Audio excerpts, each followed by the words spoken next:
Ayan, gumawa ako ng potato. Nilagay ko siya sa oven. Yung sa baba nito is mozzarella cheese. Tapos nilagyan ko lang siya ng butter. Binras ko siya ng butter. Plus, nilagyan ko siya ng paprika at saka Italian seasoning. Then, gumawa ko ng filling na para dito. So, ito yung nilagay ko siya ng green beef plus garlic and onion, carrots at saka red pepper and green pepper. Tapos seasoning salt, black pepper, and pepper.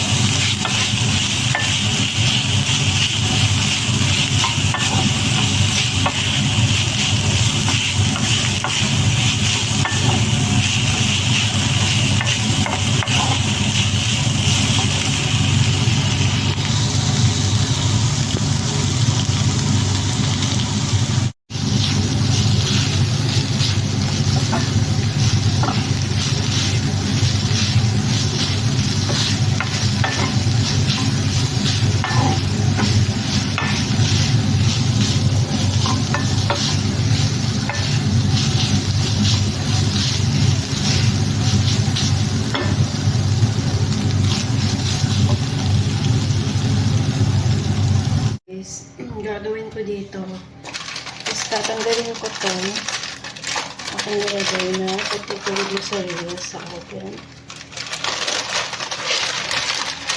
and it looks like this.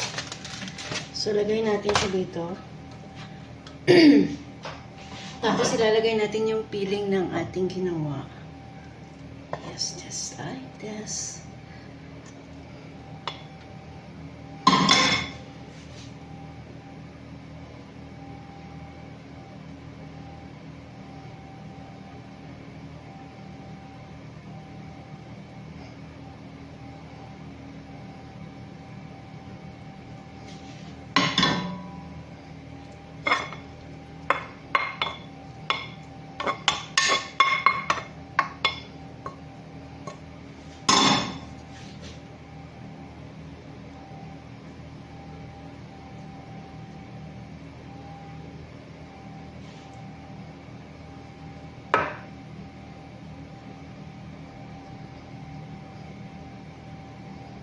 So, ganyan lang siya.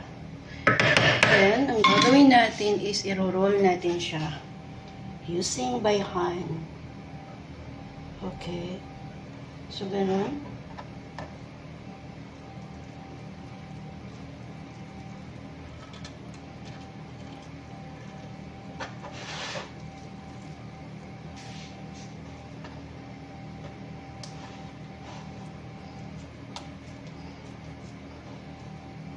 Then, ilalagay natin siya sa oven ulit. Lagyan natin siya ng cheese sa taas.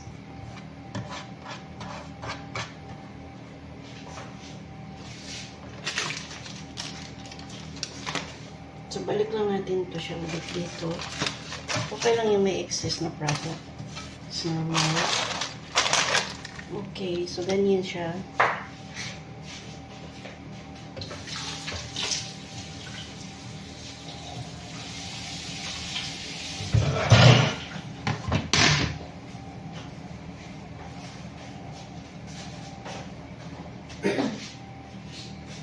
Then, lagyan natin siya ng cheese sa ibabaw.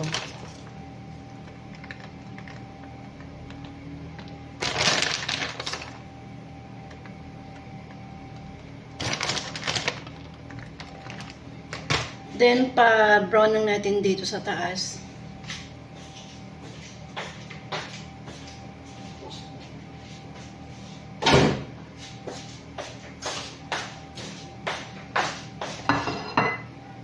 Ating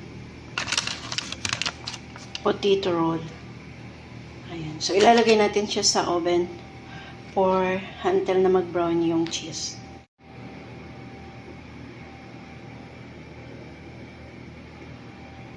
And then, garnish with parsley in the top para additional good looking.